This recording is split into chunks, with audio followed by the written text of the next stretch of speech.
वो शीशे के सामने खड़ी अपना अक्स देख रही थी जब उसे सिराज कमरे के अंदर दाखिल होता हुआ नजर आया। वो उस वक्त सिराज के फ्लैट में मौजूद थे। पहली बार वो उसके फ्लैट में आई थी और ये भी सिराज के बार बार जिद करने पर हुआ था कि वो क्लास बंक करके यहाँ पर मौजूद थी। सिराज जिस अंदाज में आरिफा को देखते हुए धीरे धीरे आगे बढ़ रहा था, आरिफा के लबों पर एक शर्मीली सी मुस्कान फैल गई थी। दिल की धड़कन तेज हुई और उसकी पलकें भी शर्म से झुक गई थीं। उसके गाल शर्म की वजह से लाल हो गए थे। सिराज ने जब उसका ये शर्मीला रूप देखा तो खुशी से सरशार हो गया। सादा सा दिल में उतर जाने वाला रूप जो किसी को भी अपना दीवाना कर सकता था। आरिफा इस वक्त सादगी में भी गजब ढा रही थी। काले घने बालों को ढीली ढाली चोटी में कैद कर रखा था, गेहुआ रंग और उस पर तीखे नैन नक्श, और सबसे कातिल अदा उसकी मासूमियत। सिराज उसका दीवाना था, उसकी मोहब्बत में पोर पोर डूबा हुआ था, इस बात से बेखबर कि उनकी मोहब्बत का क्या अंजाम होना था। तुम सादगी में भी गजब ढाती हो। उसने अपना सर आगे बढ़कर आरिफा के कंधे पर रखा तो वो जरा सा साइड की ओर खिसकी, मगर इससे पहले ही सिराज उसको कमर से पकड़कर अपने बेहद करीब कर चुका था। तुम्हें मैंने कितनी बार समझाया है कि मुझसे दूर मत जाया करो। जब भी तुम मुझसे दूर जाने लगती हो मेरा दम घुटने लगता है। ये कहकर उसने आरिफा का चेहरा अपनी ओर मोड़ा था। सिराज की आंखों में छलकते मदहोशी के रंग देखकर आरिफा का दिल सिमट गया था। सिराज, हमें घर चलना चाहिए। मुझे ये सब कुछ ठीक नहीं लग रहा। अभी आई हो और अभी जाने की बात कर रही हो। अभी तो मैंने तुम्हें जी भरकर भी नहीं देखा, और हालांकि मेरा इरादा तो तुम्हें छूकर महसूस करने का है। ये कहकर वो उसके होठों पर झुका और उसके होठों को कतरा कतरा पीने लगा। उसने सिराज की शर्ट के कॉलर को मजबूती से जकड़ लिया था, जबकि आरिफा की बड़ी बड़ी आंखें और भी बड़ी हो गई थीं। वो सांस रोके सिराज की हरकत पर हैरान थी, क्योंकि उसे उम्मीद नहीं थी सिराज यूं उसके करीब आ जाएगा। वो जिंदगी में पहली बार उसकी संगत महसूस कर रही थी। वो जज्बात में इस कदर भर गया था कि उसके नरम लबों को एक हल्का सा कट दे गया था और आरिफा की एक जोरदार सिसकी निकली। जंगली बिल्ले, यू हर्ट मी। वो गहरे गहरे सांस लेने लगी और सिराज खिलखिलाकर हंस पड़ा। उसकी जरा सी छुअन से आरिफा का चेहरा लाल हो गया था। वो अपने जख्मी होठों को दांतों से दबाए सिराज को गुस्से से घूर रही थी। अगले ही पल उसने हाथ की 2 उंगलियों से आरिफा का होंठ उसके दांतों के नीचे से निकाला था। जब जख्म दिया है तो मरहम भी मैं ही रखूंगा। ये कहकर उसने अपनी जबान से उसके लबों को सहलाना शुरू कर दिया था और आरिफा सांस रोके उसके नरम स्पर्श को महसूस करती रही। अगले ही पल अपनी गहरी सांसों को संभालती हुई वो उसके सीने पर सर टिका चुकी थी और सिराज ने उसे अपनी बाहों में समेट लिया। और वो उसकी जान थी, उसकी मोहब्बत थी। आज कितने दिनों बाद उसे ये सुकून मिला था, वरना तो वो आरिफा के करीब आने के लिए तरस जाता था। सिराज, अगर हवेली वालों को इस बारे में पता चल गया तो एक क़यामत आ जाएगी। वो हम दोनों को जान से मार देंगे। ये सुनकर सिराज की आंखें गुस्से से लाल हो गईं। आरिफा की कमर पर उसकी पकड़ मजबूत हुई थी। अगर किसी ने तुम्हारी तरफ निगाह उठाकर भी देखा तो मैं उसकी आंखें निकाल दूंगा। और हम कोई पाप नहीं कर रहे। तुम मेरी बीवी हो, मैं तुम पर हक रखता हूँ, मगर अभी रुखसती नहीं हुई है। सिराज, उसने निगाहें चुराते हुए कहा। तो यही तो मैं चाहता हूँ कि तुम्हारे घर वाले रुखसती कर दें, लेकिन तुम्हारा भाई जिद पर अड़ गया है। मुझे लगता है कि मुझे उसकी जिद तोड़नी ही पड़ेगी। उसने सिराज का बाजू पकड़ लिया। प्लीज़ मेरे भाई को कुछ भी मत कहना। तुम जानते हो कि हमारे इस दुनिया में वही एक इकलौता सहारा है। तुम्हारी वजह से मैं खामोश हो जाता हूँ, वरना बहुत पहले ही मैं उसका बंदोबस्त कर चुका होता। आरिफा ने उसका हाथ मजबूती से पकड़ा और अपना सर उसके सीने पर रख दिया। प्लीज़ तुम गुस्सा मत किया करो। जब तुम गुस्सा करते हो तो मुझे तुमसे डर लगता है। उसने मासूम सी आवाज़ में कहा तो न चाहते हुए भी वो नरम पड़ गया। मैं तुम पर थोड़ी गुस्सा कर रहा हूँ। उसने आरिफा के चेहरे को थोड़ा सा ऊपर उठाते हुए अपने होंठ उसके माथे पर रखे थे। लेकिन तुम मेरे सामने तो गुस्सा करते हो ना। मैं तुमसे बेइंतहा मोहब्बत करता हूँ। तुम सोच भी नहीं सकती कि मैं तुम्हें किस हद तक चाहता हूँ। तुम मेरे दिल के बहुत करीब हो। मैं तुम्हें कभी भी खुद से दूर नहीं करने दूंगा। मैं भी आपसे बहुत मोहब्बत करती हूँ सिराज। मेरे लिए भी आपके बिना ज़िंदगी गुजारना मुश्किल नहीं, नामुमकिन है। फिर मुझसे वादा करो कि मुझे कभी भी अकेला छोड़कर नहीं जाओगी। मैं आपसे वादा करती हूँ कि आपको इस दुनिया में कभी भी तन्हा नहीं छोड़ूंगी, चाहे कुछ भी हो जाए। हमेशा आपका हाथ थामे रखूंगी। अब हमेशा मुझे अपने बराबर चलता हुआ पाओगे। सिराज की आंखों में देखते हुए वो सच्चे जज्बे से वादा कर रही थी और सिराज उसकी खूबसूरत आंखों में एक पल के लिए डूब गया था।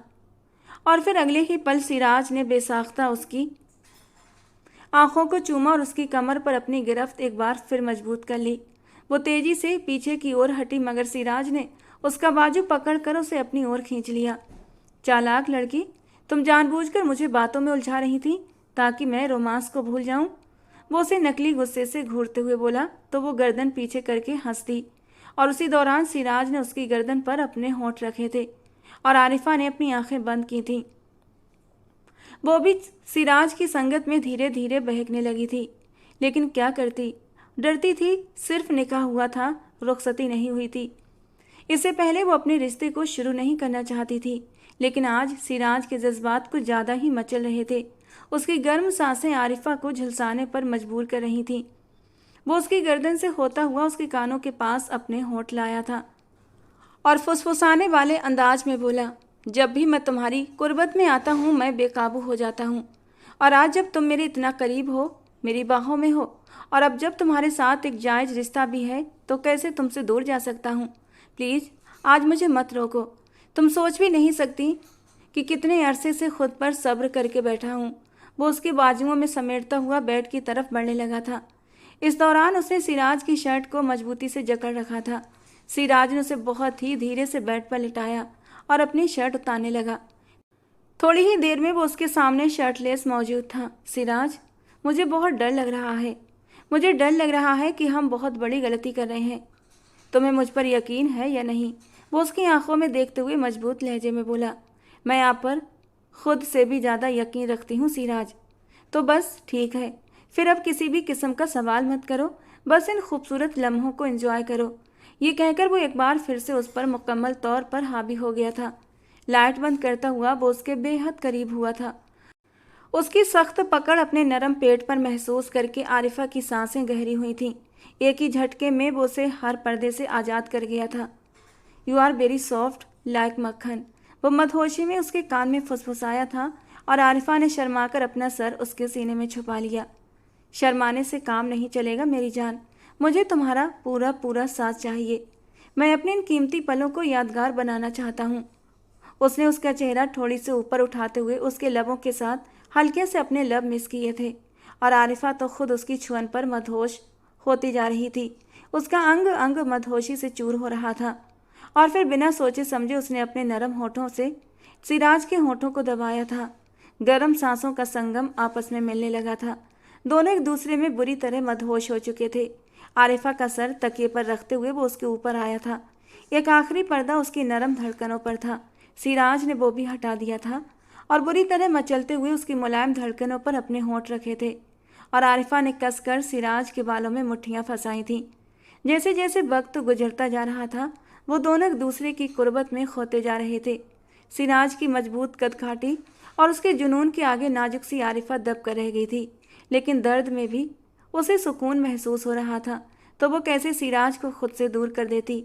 आरिफा की आंखों के कोने पर टिके आंसुओं को सिराज ने अपने होठों से चुन लिया था और अपने जुनून में थोड़ी सी नरमी लाया था। सब कुछ भूलकर आज दोनों ने अपने रिश्ते की शुरुआत कर ली थी। जब उसकी आंख खुली तो रात के 8 बज रहे थे और वो उसके सीने पर सर रखे सो रही थी। उसके वजूद को एक झटका लगा था। उस वक्त उसने सिराज की ही शर्ट पहन रखी थी। क्या हुआ? सिराज ने मुश्किल से आंखें खोलकर आरिफा को देखा, जो उस बिखरे खराब हुलिये में भी बहुत हसीन लग रही थी और सिराज को उस पर बेसाख्ता प्यार आया। सिराज ने उसका बाजू पकड़कर उसे एक बार फिर से अपनी ओर खींच लिया। आरिफा की गर्दन पर दिए गए अपनी मोहब्बत के निशानों पर उसने अपने नरम होंठ रख दिए थे और उसका सर अपने सीने पर रख लिया। इससे पहले कि उसकी उंगलियां दोबारा से उसके वजूद पर हरकत करती, आरिफा ने उसका हाथ पकड़ लिया। सिराज, होश में आओ, बहुत टाइम हो गया है और तुम हो कि दोबारा से बहकने की तैयारी में हो। अब ना तो मेरे पास टाइम है और ना ही मेरे अंदर इतनी हिम्मत बची है कि तुम्हारे जुनून को दोबारा सह सकूं। उसने शिकायती नज़रों से सिराज को देखते हुए कहा था, तुम्हारे मोहब्बत करने का अंदाज इतना जुनूनी होगा, मुझे नहीं पता था। और सिराज एक जोरदार कहकहा लगाकर हंस पड़ा था। वो तो तुम्हारी नाजुकता का ख्याल करते हुए मैंने तुम पर एक एहसान किया था, वरना मेरा दिल तो कर रहा था इस नरम मुलायम मक्खन को पूरा का पूरा खा जाऊं। उसने शरारत से एक आंख दबाते हुए कहा तो आरिफा शर्म से लाल हुई थी। अच्छा सुनो, मैंने भाई से कहा था कि वो मुझे 9 बजे लेने के लिए आ जाएं। तब तक मैं अपनी स्टडी पूरी कर लूँगी। 8 तो यहीं पर ही बज गए हैं। मुझे पहले ही बहुत मुश्किल से इजाज़त मिली थी। भाई को पता लगा तो मेरी जान ले लेंगे। क्या हो गया है यार, अभी 1 घंटा बाकी है। मैं तुम्हें आधे घंटे के बाद तुम्हारी दोस्त के घर छोड़कर आ जाऊँगा। नहीं, अभी के अभी लेकर चलो मुझे। आप समझ नहीं रहे, भाई हमेशा वक्त से पहले आ जाते हैं। आप प्लीज उठिए, हमें यहाँ से चलना होगा। उसने सिराज का बाजू पकड़ा और उसे खींचना शुरू कर दिया। न चाहते हुए भी सिराज उठ गया। अगर मेरे बस में होता तो तुम्हें एक लम्हे के लिए भी खुद से दूर न करता। मैं भी आपसे दूर नहीं रहना चाहती हूँ, मगर क्या करूँ, मजबूरी है। आप ऐसा क्यों नहीं करते? आप मेरे पापा से आकर माफ़ी मांग लें। और तुम जानती हो कि मैं ऐसा कभी नहीं कर सकता, इसीलिए मुझसे दोबारा इस तरह की कोई भी फरमाइश मत करना। मैं तुम्हारी हर बात मानने के लिए तैयार हूँ, लेकिन ये बात मानना मेरे बस में नहीं है। तुम्हारे बाप ने पूरे गांव के सामने मेरे बाप को जलील किया था और मैं ये कभी भी भूल नहीं सकता। न सिर्फ उन्होंने हमारी ज़मीनों पर नाजायज़ तरीके से कब्जा किया, बल्कि इसके साथ साथ उन्होंने हमारे बिजनेस में भी एक बहुत बड़ा नुकसान किया है। तुम्हारे पापा को तो शुक्र अदा करना चाहिए कि मैंने उन पर कोई केस नहीं किया और वो अभी तक सुकून की ज़िंदगी गुजार रहे हैं। सिराज के माथे की रगें उभर आई थीं। मुझे तो डर है कि तुम्हारी बड़ी बहन की तरह किसी दिन वो तुम्हारा सौदा भी ना कर दें। ये आप कैसी बातें कर रहे हैं? वो तड़प कर बोली थी। मैं सच में बहुत ज़्यादा खौफजदा होता हूँ। कभी कभी तो मुझे डर लगता है कि अगर ऐसा हो गया तो मैं क्या करूँगा। आप भूल रहे हैं हम दोनों का निकाह हो चुका है और जब तक हमारी तलाक नहीं होती तब तक हम एक दूसरे से दूर नहीं हो सकते। अच्छा, जल्दी से कपड़े पहनिए, हमें निकलना होगा। पहले शर्ट तो दो, तभी तो पहनूंगा। वो आरिफा के वजूद पर अपनी शर्ट देखकर शरारत से मुस्कुराया। अच्छा, अभी मैं फ्रेश होकर आपकी शर्ट आपको वापस ला कर देती हूँ। उसने जल्दी से अपने कपड़े उठाए और वो बाथरूम की ओर बढ़ने लगी कि तभी सिराज ने हाथ पकड़कर उसे अपनी ओर खींच लिया।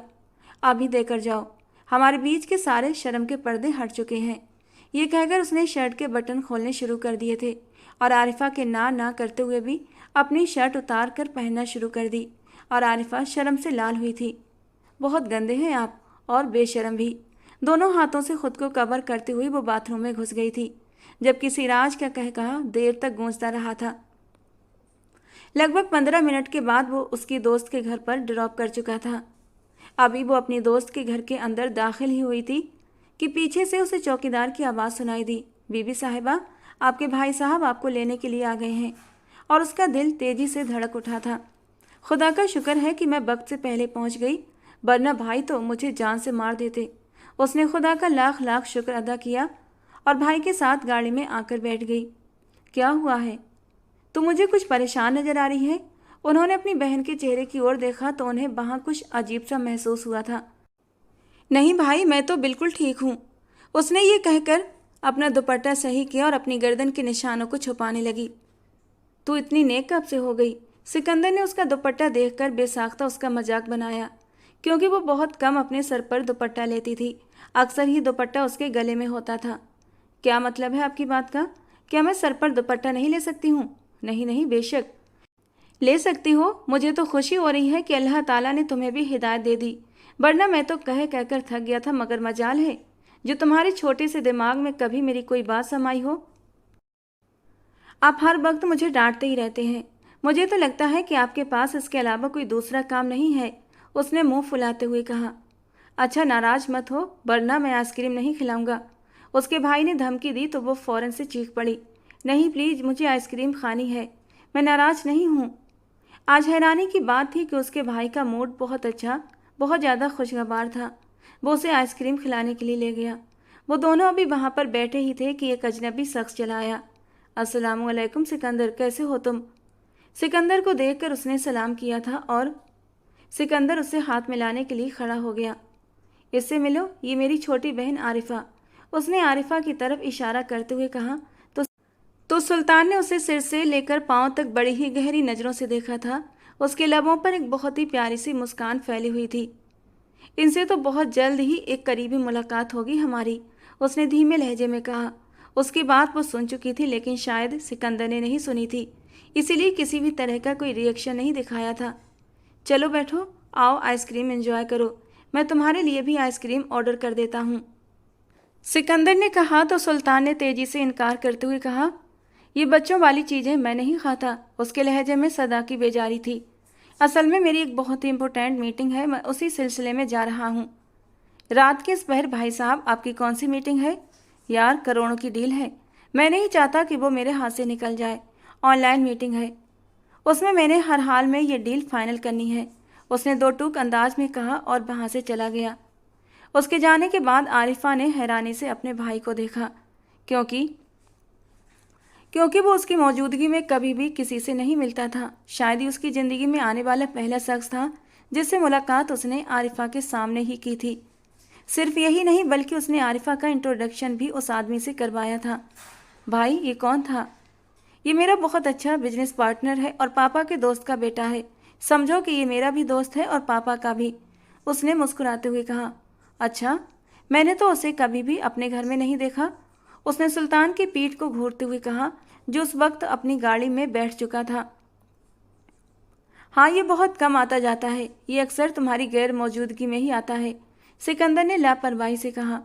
चलो जल्दी से अपनी आइसक्रीम ख़त्म करो, ये पिघल रही है। भाई, आप लोगों ने महरोज अंकल के बारे में क्या सोचा है? आप लोग कब उनसे अपनी नाराज़गी ख़त्म करेंगे? अगर मेरी बात माने तो आप जाकर उनसे माफ़ी मांग लें। काफ़ी दिनों से वो एक डरावना ख्वाब देख रही थी, जिसमें वो देखती थी कि उसका भाई उसका हाथ पकड़कर उसे कुएं में धक्का दे देता है। पहले तो वो उसे अपना बहम करार देती रही, मगर जब ये ख्वाब लगातार उसे आने लगे तो वो परेशान हो गई थी। मैंने तुम्हें कितनी बार कहा है कि उन लोगों का नाम मेरे सामने ना लिया करो। सिकंदर के चेहरे के हाव भाव पल में ही बदल गए थे। महरोज अंकल का नाम सुनते ही गुस्से के मारे उसके चेहरे की रगें उभर आई थीं। भाई, आप लोग भूल रहे हैं, मेरा सिराज के साथ निकाह हुआ है, मैं उसकी बीवी हूँ और ये बात आप लोग झुठला नहीं सकते।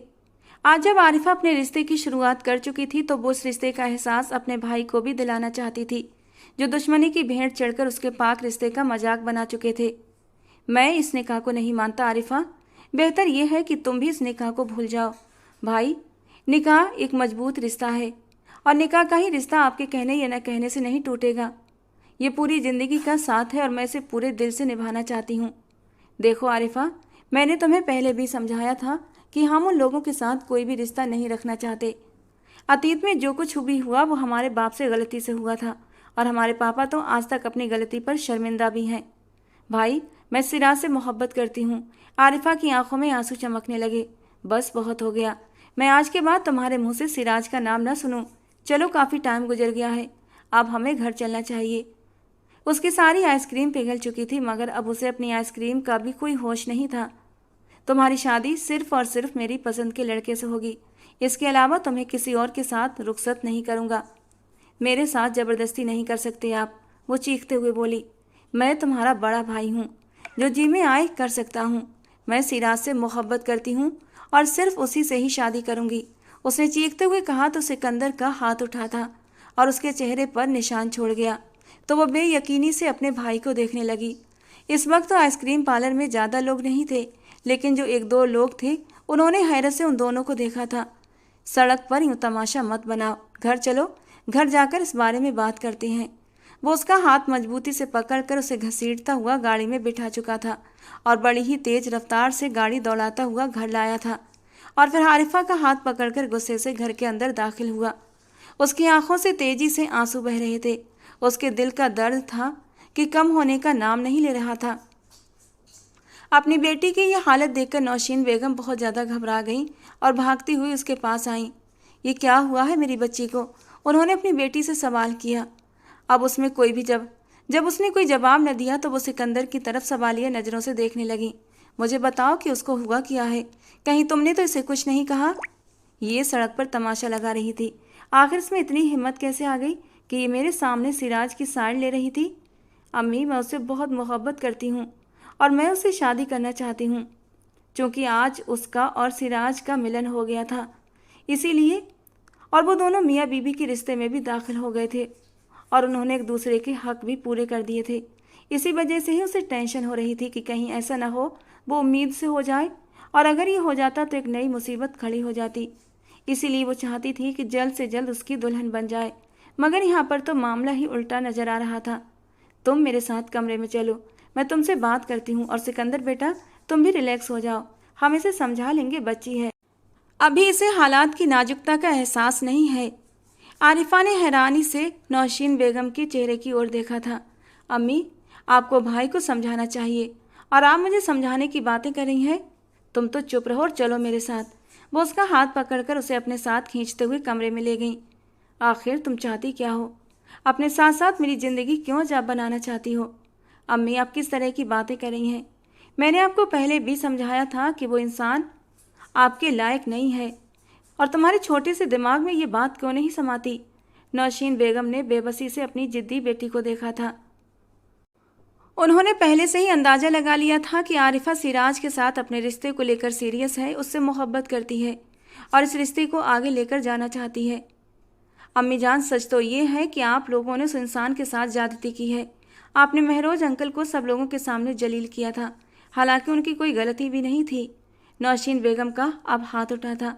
तुम्हारी उससे शादी नहीं हो सकती आरिफा, बहुत जल्द हम कोर्ट में तलाक की दरख्वास्त करेंगे। अम्मी, मैं उसे तलाक नहीं लूँगी, मैं उसके बिना नहीं रह सकती हूँ। मैं तुमसे पूछ नहीं रही, बल्कि मैं तुम्हें बता रही हूँ, और अब तो वही होगा जो मैं चाहूँगी। पहले भी तुम्हारी मनमानी देख ली है हमने, लेकिन इस बार नहीं। अम्मी, अगर आप लोगों ने उसके साथ मेरी विदाई नहीं की तो मैं घर से भाग जाऊँगी या फिर खुदकुशी कर लूँगी। मेरी तरफ से तुम मर जाओ, यही हम लोगों के लिए अच्छा है। और अगर तुम घर से भागकर चली भी गई तो ये बात हमेशा याद रखना कि इस घर के दरवाजे तुम पर बंद हो जाएंगे। हमारा तुम्हारे साथ किसी भी तरह का कोई ताल्लुक नहीं रहेगा। और तुम ये बात भी जानती हो कि जो लड़कियां घर से भागती हैं उनकी ससुराल में कोई भी इज्जत नहीं होती। अम्मी, इसका मोबाइल अभी और इसी वक्त ले लें। सिकंदर को चैन कहाँ था, वो भी पीछे पीछे कमरे में आ चुका था। सिकंदर की बात सुनकर नौशीन बेगम ने उससे उसका मोबाइल छीन लिया। आज के बाद तुम घर से बाहर भी नहीं निकलोगी। जब तक तुम्हारी उससे तलाक नहीं हो जाती तब तक तुम इसी हवेली के अंदर रहोगी। अम्मी, आप मेरे साथ ऐसा नहीं कर सकती। वो चीखती चिल्लाती रही, मगर उसकी माँ दरवाज़ा बंद करके वहाँ से जा चुकी थी। वो दरवाजे के साथ ही टेक लगाकर बैठ गई। दिल का दर्द था कि कम होने का नाम ही नहीं ले रहा था। आज ही उसका सिराज से मिलन हुआ था और आज ही इतना बड़ा हंगामा हो गया था। उसे खुद पर भी गुस्सा आ रहा था कि आखिर क्या ज़रूरत थी अपने भाई से सिराज की बात करने की। कम से कम वो दोनों एक दूसरे से मिल तो सकते थे ना, लेकिन अब तो उसे मिलने की भी कोई उम्मीद नज़र नहीं आ रही थी। रात के तकरीबन 11 बजे का वक्त था जब उसे अपनी बालकनी में कोई आहट सी आवाज़ सुनाई दी थी। पहले तो उसने इस आवाज़ को नज़रअंदाज किया, लेकिन जब उसे यूं महसूस हुआ कि किसी ने दरवाजे पर दस्तक दी है तो वो एकदम से हैरान हो गई थी और सोचने लगी कि रात के इस पहर वहाँ पर कौन हो सकता है। हजारों तरह के सवाल थे जो उसके दिमाग में गर्दिश कर रहे थे। इससे पहले कि वो उसको अपना बहम समझती, उसे सिराज की धीमी सी आवाज़ सुनाई दी। आरिफा, अगर तुम जाग रही हो तो जल्दी से दरवाज़ा खोल दो, मैं बाहर खड़ा हूँ। अगर किसी ने देख लिया तो मुसीबत खड़ी हो जाएगी। जानी पहचानी सी आवाज़ सुनकर वो जल्दी से बाहर की ओर भागी और बालकनी का दरवाज़ा खोल दिया। सामने ही सिराज खड़ा था। उस वक्त उसने ब्लू कलर की शर्ट के साथ वाइट कलर की जीन्स पहन रखी थी और ऊपर ब्लैक कलर की जैकेट। उसके हाथ सर्दी की वजह से जम से गए थे, जबकि उसकी नाक सर्दी की वजह से लाल हो गई थी। आरिफा ने जब उसे देखा तो एक झटके से उसके सीने से लग गई और फूट फूट कर रोने लगी। वो बहुत ज़्यादा परेशान हो गया। क्या हुआ है, तुम्हें रो क्यों रही हो? सिराज, आज मुझे एहसास हुआ कि मैं तुमसे कितनी मोहब्बत करती हूँ। मैं तुम्हारे बिना नहीं रह सकती, प्लीज़ मुझे छोड़कर मत जाना। तुम पागल वागल तो नहीं हो गई हो? मैं तुम्हें छोड़कर कैसे जा सकता हूँ? तुम जानती हो कि तुम मेरे दिल की धड़कन में बसती हो, जान हो मेरी, और कोई अपनी जान से ज़्यादा दिनों तक दूर नहीं होता। सिराज ने उसके माथे पर अपने होंठ रखते हुए उसे यकीन दिलाया था। सिराज, घर वाले कह रहे हैं कि वो मेरा निकाह तुमसे ज़्यादा दिन तक टिका रहने नहीं देंगे, वो कहीं और मेरी शादी कर देंगे। अगर किसी ने ये कोशिश की तो मैं उसको जान से मार दूंगा, ये मेरा तुमसे वादा है। सिराज, मैं वाकई तुमसे बेइंतहा मोहब्बत करती हूँ। अगर मैं तुमसे बिछड़ गई तो जिंदा नहीं रह पाऊंगी। रिलैक्स हो जाओ यार, क्या हो गया है तुम्हें? मैं तुम्हारे पास हूँ और कभी भी तुम्हें छोड़कर नहीं जा रहा। उसने प्यार से अपनी महबूबा के आंसू साफ किए और उसे अपने साथ लगाए हुए बेड तक लेकर आया था। तुम्हारी आंखों में आंसू अच्छे नहीं लगते, वो बड़े ही प्यार से उसकी आंखों के आंसू साफ करते हुए बोला था और वो उसकी बाहों में लगकर उसके साथ बैठी थी। सिराज ने उसे और भी करीब करते हुए धीरे से उसके सिसकते होठों को छुआ था और अपने महबूब के प्यार भरे स्पर्श में आरिफा सब कुछ भूल गई थी और सुकून से उसकी बाहों में सिमटती चली गई। उसने खुद को उसके हवाले कर दिया था। उस वक्त वो दोनों ये बात भूल चुके थे कि इस वक्त वो आरिफा के घर पर मौजूद हैं। अचानक ही दरवाजे पर दस्तक हुई तो वो उससे दूर हटा था। कौन आ गया इस वक्त? मुझे नहीं पता, वो घबरा गई। डरने की जरूरत नहीं है, जाकर पूछो कि कौन है। आरिफा कांपते हुए दरवाजे के पास गई थी। कौन है? उसकी आवाज़ खौफ से कांप रही थी। सिराज ने बेसाख्ता अपना माथा पीटा, क्योंकि उसकी ये मासूम सी महबूबा कुछ भी नहीं छुपा सकती थी। सब कुछ उसके चेहरे और उसके अंदाज से जाहिर हो जाता था। आरिफा बेटा, मैं हूँ, जल्दी से दरवाज़ा खोलो, मुझे तुमसे एक बहुत ही ज़रूरी बात करनी है। दूसरी तरफ से नौशीन बेगम की आवाज़ सुनाई दी। अम्मी, मैंने आपसे इस वक्त कोई भी बात नहीं करनी, वो ऊंची आवाज़ में चिल्लाई थी। बेटा, मैं जानती हूँ तुम मुझसे नाराज़ हो, मगर मैं जो कुछ भी कर रही हूँ तुम्हारी भलाई के लिए ही कर रही हूँ। अम्मी प्लीज़ आप यहाँ से चली जाएं, मैं सुबह आपसे बात करूँगी। फ़िलहाल मैं किसी से भी बात करने के मूड में नहीं हूँ। अब की बार उसका लहजा हमवार हो चुका था। जब उसकी माँ चली गई तो वो गहरी सांस छोड़ते हुए बोली, शुक्र है अम्मी थी, भाई नहीं थे। अगर भाई होते तो हर हाल में दरवाज़ा खुलवा कर ही दम लेते, और अगर दरवाज़ा खुल जाता तो मैं आपको वॉशरूम में छुपा देती। वो उसके शर्ट के कॉलर से खेलते हुए बोली, ये बात मैं यकीन से कह सकता हूँ कि तुम्हारी हालत देखकर तुम्हारे भाई को शक हो जाना था, और फिर तुम जितनी बार दरवाजे को घूरती वो खुद ही आकर वॉशरूम का दरवाज़ा खोलकर मुझे पकड़ लेते। उसने आंखें छोटी छोटी करके उसे गुस्से से घूरते हुए कहा था। आप मुझे जितना बेवकूफ़ समझते हैं मैं उतनी बेवकूफ़ नहीं हूँ। मैं जानता हूँ कि मैं आपको जितना बेवकूफ़ समझता हूँ आप तो कहीं उससे भी ज़्यादा बेवकूफ़ हैं। सिराज, आप मुझे तंग कर रहे हैं। अरे मेरी इतनी औकात कि मैं आपको तंग करूँ? उसने अपने सीने पर हाथ रखकर जरा सी गर्दन झुकाते हुए कहा। अब जब अपनी जान के इतना करीब आ गया हूँ तो जज्बात परेशान कर रहे हैं और इन्हें शांत किए बिना तो नहीं जाऊँगा। चलो, अब मेरे पास ज़्यादा वक्त नहीं है। वो उसे बेड की ओर इशारा करते हुए बोला तो वो बुरी तरह घबरा गई। क्या मतलब है आपका? वो कांपते हुए लहजे में बोली। तुम्हारी उम्र क्या है? सिराज ने उल्टा उसे सवाल किया था। अभी तो मैं 21 साल की हूँ। फिर तो तुम्हें अच्छे तरीके से हर चीज़ के बारे में पता होगा, और वैसे भी कल सब कुछ तुम्हें लाइव करके दिखाया था ना। उसके बाद भी अगर तुम अनजान बनो तो ये गलत बात है। वो बाईं आँख मारते हुए बोला तो वो घबरा गई। आपने बोला था कि अब दोबारा वो सब नहीं करेंगे। मेरी जान, आपके साथ ही करूँगा, वरना किसके साथ करूँगा? सिराज, अगर घर वालों को पता चल गया तो किसी को कुछ भी पता नहीं चलेगा, और मैं वादा करता हूँ कि मैं बहुत जल्द सब कुछ ठीक कर दूँगा। अब अगर मुझे तुम्हारे घर वालों से माफ़ी भी मांगनी पड़ी तो मैं उनसे माफ़ी भी मांग लूँगा। कहते हुए वो आरिफा के बेहद करीब हो गया था और उंगलियों की शरारत उसकी कमर पर बढ़ती जा रही थी। क्या आप सच कह रहे हैं? उसने बेसाख्ता सिराज से पूछा, क्योंकि कल तक तो वो उसके घर वालों से माफ़ी मांगने के लिए तैयार नहीं था, और आज वो खुद कह रहा था कि वो उसके भाई से सुलह कर लेगा। मैं क्या कभी झूठ बोल सकता हूँ? वो उसके नरम होठों को छूते हुए बोला था। नहीं, आप मुझसे झूठ नहीं बोल सकते, मुझे आप पर पूरा यकीन है, और अपना ये यकीन हमेशा बनाए रखना। कहते हुए सिराज ने उसका दुपट्टा गले से हटाकर एक ओर रख दिया था और उसके फिरौक की जिप नीचे कर दी। सिराज प्लीज़, आरिफा ने नखरे दिखाने चाहे। हरगिज़ भी नहीं, तुम्हारी एक बात भी नहीं सुनूंगा। अब तो बिल्ली के मुंह खून लग चुका है। कल रात के वो हसीन पल मुझे बुरी तरह बेचैन कर रहे हैं, और मैं फिर से उन पलों को जीना चाहता हूँ।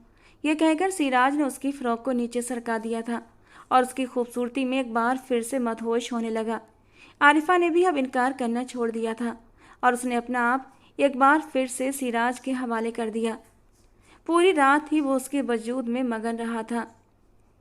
सुबह जब वो सोकर उठी तो सिराज का सिर उसके पेट पर रखा हुआ था। वो उसकी सांसों की तपिश अपने पेट पर महसूस कर रही थी।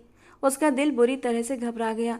उसने उठने की कोशिश की तो सिराज ने उसकी कमर को पकड़कर उस पर अपनी पकड़ और भी मजबूत कर ली। आप क्या कर रहे हैं और आप यहाँ पर कैसे आए? उसका ये सवाल सुनकर सिराज ने थोड़ी सी आंखें खोलकर उसे देखा। बड़ी जल्दी तुम्हें याद आ गई? हालांकि पूरी रात मेरी बाहों में मदहोश रही हो तुम, और अब पूछ रही हो कि मैं यहाँ कैसे आया।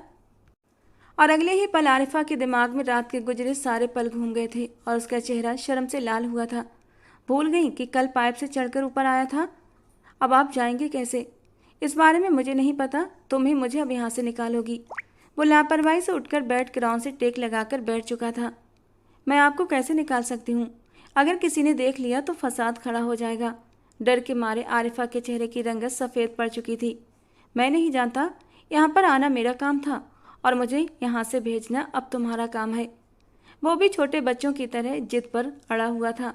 आप भी ना हमेशा ही गड़बड़ कर देते हैं। वो एकदम से रुआसी हो गई थी। तो मेरी जान, फिर आप सब कुछ ठीक कर दिया करे ना। वो उसके गालों को प्यार से खींचते हुए बोला था। आप दूर हटे, मैं सोचती हूँ कुछ। वो डरते डरते कमरे से बाहर निकली थी। सामने ही सरला मासी काम करती दिखाई दी। सरला मासी, अम्मी पापा और सिकंदर भाई कहाँ हैं? उसने खुद को नॉर्मल करते हुए पूछा। और सरला मासी की बात सुनकर उसने एक सुकून का सांस लिया था। खुदा का शुक्र था कि उस दिन उसके घर वाले एक फैमिली लंच पर गए हुए थे। घर पर कोई भी नहीं था। उसकी एक खास नौकरानी थी जिसकी मदद से उसने सिराज को हवेली के पिछले हिस्से से बाहर निकाला था। वो जैसे ही लॉन में आकर बैठी उसे अपने नाम की पुकार सुनाई दी। उसने पलट कर देखा तो वहाँ सुल्तान खड़ा था, जो उसकी तरफ गहरी नज़रों से देख रहा था। आप यहाँ पर क्या कर रहे हैं? वो हैरान रह गई। लगता है आप भाई से मिलने के लिए आए हैं, तो वो घर पर नहीं है। ये कहकर उसने अपने कदम अपने कमरे की ओर बढ़ाए थे। उसे अजनबी मर्दों से मिलना वैसे भी कुछ खास पसंद नहीं था, और फिर दूसरा, उसके भाई को भी ये बात पसंद नहीं थी कि वो किसी गैर मर्द से इतनी आज़ादी से मिले, और इसीलिए उसने यहाँ से जाना ही बेहतर समझा था। लेकिन सुल्तान एकदम से उसके सामने आकर खड़ा हुआ था। जी नहीं, मैं आपके भाई से नहीं बल्कि आपसे मिलने के लिए आया हूँ। सुल्तान की बात सुनकर वो बुरी तरह से गड़बड़ा गई। मुझसे मिलने के लिए? उसने अपने सीने की ओर इशारा करते हुए कहा। जी, आपसे मिलने के लिए आया हूँ। असल में मुझे आपसे कुछ ज़रूरी बात करनी है। मैं चाहता हूँ कि किसी भी मजबूत रिश्ते में दाखिल होने से पहले हम एक दूसरे के बारे में मुकम्मल तौर पर जान लें। नॉर्मल से लहजे में वो बात कर रहा था, लेकिन उसकी बातें किसी खंजर की तरह आरिफा को अपने दिल पर लगती हुई महसूस हो रही थी। मैं आपकी बात समझी नहीं, आप किस रिश्ते की बात कर रहे हैं? क्या आपको सिकंदर ने अभी तक कुछ नहीं बताया? वो हैरान हुआ था। नहीं, भाई ने तो इस बारे में कोई भी बात नहीं की। दरअसल मैंने आपकी माँ से आपका रिश्ता मांगा था और आपके घर वालों ने मुझे आपका रिश्ता दे भी दिया है। वैसे ये तो बहुत ही अजीब बात है कि उन्होंने अभी तक अपनी बेटी को कुछ भी नहीं बताया। उसे लगा था कि सातों आसमान उसके सिर के ऊपर आकर गिर गए हैं। वो पहले ही किसी के निकाह में मौजूद थी और फिर उसके साथ वो कैसे किसी और से रिश्ता कायम कर सकती थी? इससे पहले कि वो उसे पुकारता वो तेजी से वहाँ से भागती चली गई। सुल्तान ने गहरी सांस छोड़ी। पता नहीं लड़की इतना घबराती क्यों है। वो हकीकत के बारे में कुछ भी जानता नहीं था। उसे आरिफा के पहले निकाह के बारे में भी मालूम नहीं था, और अगर शायद उसे पता भी होता तब भी वो उस लड़की से हर हाल में शादी करता, क्योंकि जब उसने पहली बार आरिफा को देखा था तो पहली ही नज़र में उसका दीवाना हो गया था। उसे आज से पहले कोई भी लड़की अपने दिल के इतने करीब नहीं लगी थी जितने करीब उसे आरिफा महसूस हुई थी। वो अक्सर ही अब उसे याद भी करता था और सोचता था कि कोई इस कदर हसीन कैसे हो सकता है, कोई इस कदर पुरकशिश कैसे हो सकता है कि एक ही झलक में किसी को अपना कैदी बना ले। रात के लगभग 11 बजे का समय था। उसने अपनी एक नौकरानी से मोबाइल लिया और सिराज का नंबर डायल करने लगी। हेलो सिराज, मेरी बात सुनो। अरे तुम कितने नंबर बदलोगी यार? उसने मोबाइल पर नए नंबर को देखते हुए हैरानी से कहा था, क्योंकि कोई अजनबी नंबर था। ये मेरा मोबाइल नहीं है सिराज, मैंने नौकरानी से मोबाइल लिया है। कल तो तुम मेरे करीब आते ही मुझ में इतना व्यस्त हो गए थे कि मुझे भी तुम्हें बताने की फुर्सत नहीं मिली। मम्मी पापा ने मेरा रिश्ता किसी और के साथ तय कर दिया है। तुम पागल तो नहीं हो गई हो? ये क्या कह रही हो? सिराज को अपने कानों पर यकीन नहीं आया। मैं सच कह रही हूँ, ऐसा ही हुआ है। और तुम ये शादी करने के लिए राजी हो? सिराज ने हैरानी से पूछा था। तुम पागल हो गए हो क्या? मैं ये निकाह कैसे कर सकती हूँ? मैं तुमसे मोहब्बत करती हूँ, तुम्हारी बीवी हूँ, तुम्हारे निकाह में हूँ। तुम प्लीज़ कुछ ऐसा करो कि ये नया रिश्ता ख़त्म हो जाए। इससे पहले कि वो कुछ और कहती, किसी ने उसके हाथ से मोबाइल झपट लिया था। उसने पलट कर देखा तो वहाँ सिकंदर खड़ा था, और उसे ऐसा लगा जैसे किसी ने उसका दिल अपनी मुट्ठी में जकड़ लिया हो। भाई, उसकी आवाज़ किसी गहरी खाई से आती हुई महसूस हुई। सिकंदर के चेहरे पर हमेशा की तरह सुकून फैला था, लेकिन वो जानती थी कि ये सुकून किसी बड़े तूफान की ओर इशारा कर रहा था।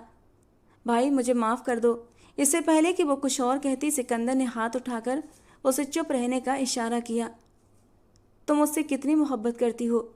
मैं उससे बेइंतहा मोहब्बत करती हूँ भाई, और उसके बिना नहीं रह सकती। क्या तुम कभी चाहोगी कि तुम्हारी मोहब्बत को तकलीफ पहुँचे? सिकंदर ने उसे अजीब से अंदाज में देखते हुए कहा, और वह पूरी तरह से कांप गई। क्या मतलब है आपकी इस बात का? मतलब बिल्कुल साफ है। क्या तुम चाहती हो कि उसकी जान चली जाए और वजह तुम बनो? भाई आप ये क्या कह रहे हैं? प्लीज़ ऐसी बातें मत करें।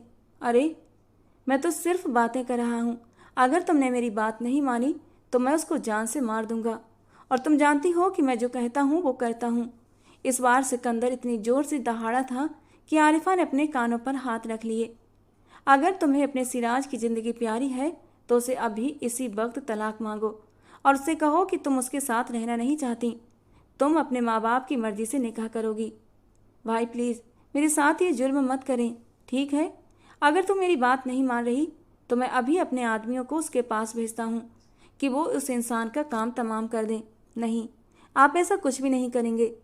वो जानती थी उसका भाई बहुत बड़ा गुंडा है, और पहले भी कई लोगों को वो सिराज के मामले में किसी भी तरह का रिस्क नहीं लेना चाहती थी। सिकंदर ने उसका मोबाइल उसके हवाले कर दिया। आज के बाद तुम्हारा मोबाइल भी तुम्हारे पास है। अब मैं देखता हूँ तुम उसका कैसे इस्तेमाल करती हो। क्या तुम अपने प्रेमी को बचाती हो या फिर अपनी मोहब्बत की पैंगे बढ़ाती हो और अपने प्रेमी को मौत के घाट उतारती हो? भाई आप मुझ पर जुल्म कर रहे हैं, उसने सिसकते हुए कहा। मैं सिर्फ और सिर्फ तुम्हारे लिए एहसान कर रहा हूँ। तुम्हें बहुत जल्दी इसके बारे में पता चल जाएगा कि ये इंसान तुम्हारे योग्य नहीं है। सुल्तान को देखो, वो हर लिहाज से हमारी बराबरी का है। बिजनेस में भी वो हमसे बहुत आगे है। अगर हमने तुम्हारा रिश्ता उसके साथ तय कर दिया तो हमें बिजनेस में भी बहुत फ़ायदा मिलेगा। भाई मगर वो तो पहले से शादीशुदा है। उसकी बीवी उसे छोड़कर भाग चुकी है। यकीनन वो अच्छा पति साबित नहीं हुआ होगा और इसीलिए उसे छोड़कर भागी है। फिर भी आप अपनी बहन के साथ ये जुल्म कैसे कर सकते हैं? कोई बात नहीं, इस्लाम में तो 4 शादियां करने की अनुमति है, और वो तो दूसरी शादी कर रहा है। सिकंदर के चेहरे पर सदा का सुकून था। वो अपने बिजनेस को बड़े पैमाने पर बढ़ाने के लिए अपनी बहन को कुर्बान कर रहा था। इस मोबाइल का कनेक्शन मेरे पास भी है। तुम जो मैसेज भेजोगी वो मुझे भी मिलेगा, इसीलिए बहुत सोच समझकर कदम उठाना। अगर तुमने कोई चालाकी करने की कोशिश की तो उसी वक्त अपने गार्ड को आदेश दूंगा कि वो उसे गोली मार दें। भाई मेरा दिल फट जाएगा। प्लीज़ ऐसी बातें मत करें। आप इतने पत्थर दिल हो सकते हैं, मैं सोच भी नहीं सकती थी। वो मुंह पर दुपट्टा रखकर रोने लगी। जितना तुम मुझे पत्थर दिल समझती हो, मैं उससे भी ज़्यादा पत्थर दिल हूँ। इस बात का हमेशा ध्यान रखना। एंजॉय करो, मैं भी चलता हूँ। सिकंदर उसके गालों को प्यार से थपथपाता हुआ वहाँ से चला गया, जबकि वो वहीं ज़मीन पर बैठती चली गई और फूट फूट कर रोने लगी। उसने अपना मोबाइल ऑन किया तो सिराज की तरफ से हज़ारों की संख्या में कॉल्स आ चुकी थी। आज वो यूनिवर्सिटी भी नहीं गई थी और सिराज यही उससे वजह पूछ रहा था। वो उससे बहुत ज़्यादा नाराज़ भी था। उसने जल्दी से एक मैसेज टाइप किया, मैं तुम्हारे साथ रहना नहीं चाहती, मुझे तुमसे तलाक चाहिए। ये कहकर उसने मोबाइल जल्दी से एक तरफ रख दिया। इसके बाद मोबाइल पर लगातार रिंगटोन बज रही थी। मैसेजेस की बाढ़ आ गई थी। वो जानती थी ये सिराज के ही मैसेज होंगे। आंसू मोतियों की तरह टूट कर उसकी आंखों से बह रहे थे। उसका दिल दर्द से फटा जा रहा था। जीवन में पहली बार उसने मौत की ये हवा महसूस की थी, क्योंकि वो जानती थी कि ऐसी ज़िंदगी का कोई फ़ायदा नहीं जिसमें सिराज का साथ ना हो। मगर उसे अब इस बात से भी डर लग रहा था कि अगर उसका सुल्तान से निकाह हो गया तो वो किस मुंह से उसकी बीवी के तौर पर रहेगी, जबकि वो तो किसी और को अपने वजूद पर हक दे चुकी थी। सिराज ने रात के वक्त उसे फिर से कॉल की थी और न चाहते हुए भी आरिफा ने फ़ोन पिक कर लिया था। सिराज ने तड़पते हुए दो टूक अंदाज में वजह पूछी, मगर उसका एक ही कहना था कि उसे तलाक चाहिए। ना तो वो यूनिवर्सिटी जा रही थी और ना ही घर से बाहर निकल रही थी, और अब ना ही वो सिराज के कोई मैसेज देख रही थी।